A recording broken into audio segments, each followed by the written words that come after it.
Ula wa Ngavana wa kaunti ya Migori Zachariah Okoth Obado na esililwa angi eli ala masikatitwe na mavityo kuwaa mumanyiwa wa kimanyisyo kinene cha Rongo Sharon Otieno kwi mwei wa keenda mwakani wa 2018 kwi umuthi nimakwatikana na mavityo nthini wa utwi wa muthia musili wa mwakani Koti wa milimani Lady Justice Cecilia Kithua niwaweta kana ngaliko ya usikata ni nenganie wikithyo otena makana kana Obado ni wanenganie mbesa kumukilithia Sharon ni keenda na katangase yulu wa Anyanyae Koti ingi ni wethia kana ula wa mutethesia wa Obado Michael Oyamo na ula wa ikalani wa kaunti ya Migori Obiero ni masangia vanene ndini wa uwani atatu ayu mekala kolokoloni metele muthenya wa kusililwa mwaka mweu na ilivote. Meaning that he was not physically present in the place where this offense was committed does not shield him from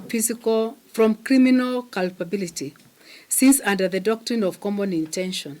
Itina wakwetela vandu vailungu ya miaka nyanya nongi kukwata aki numa musiwa mumanyiwa wa kimanyisyo cha Rongo Sharon Otieno makwata uvucho itina wakoti wa yulu kutwa kumukwata na mavityo uwani wa Sharon ula wa Ngavana wa kaunti ya Migori Okoth Obado.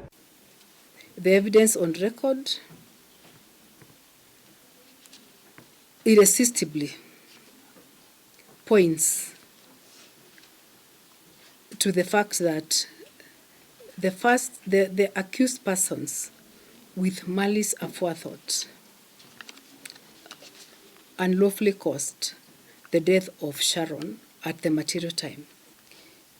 It is therefore my finding that the prosecution has proved its case against the first, the second,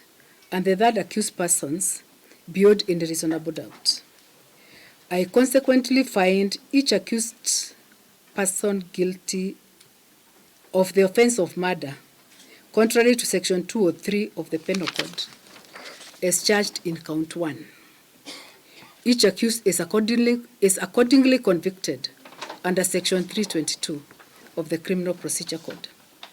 Usili wa mwakani Koti ni uwali ulumu Cecilia Kithua waweta kana Koti uwe na ukusi wa kuyana kana Obado ni wekonisye uwanine osu. Applying the legal principles governing the application of circumstantial evidence to the present case and having in mind the law regarding the definition of principal offenders as stipulated in Section 20 of the Penal Code, I am satisfied that the circumstances presented in this case, taken cumulatively, form a chain so complete that there is no escape from the conclusion that the accused persons, jointly with others not before the court, committed the offense charged. Koti huu ingini wa makwata na mavityo uwani Michael Juma Oyamo na Kaspal Obiero na alame kutwikikana kana mekonisye kwa vakuvi kuikithia kana Sharon ni wawa. Atatu meithiwa maisiye wa rumande vandu vailungu ya mithenya miongweli na umwe metelete chovocho Sharon Otieno oiwe mwei wa keenda mwakani wa 2018 na mwei wake wekwekethekani kimwe kauntini ya Homa Bay. Ilivoti ya vilingi wa movo nito wa mwaka mweu.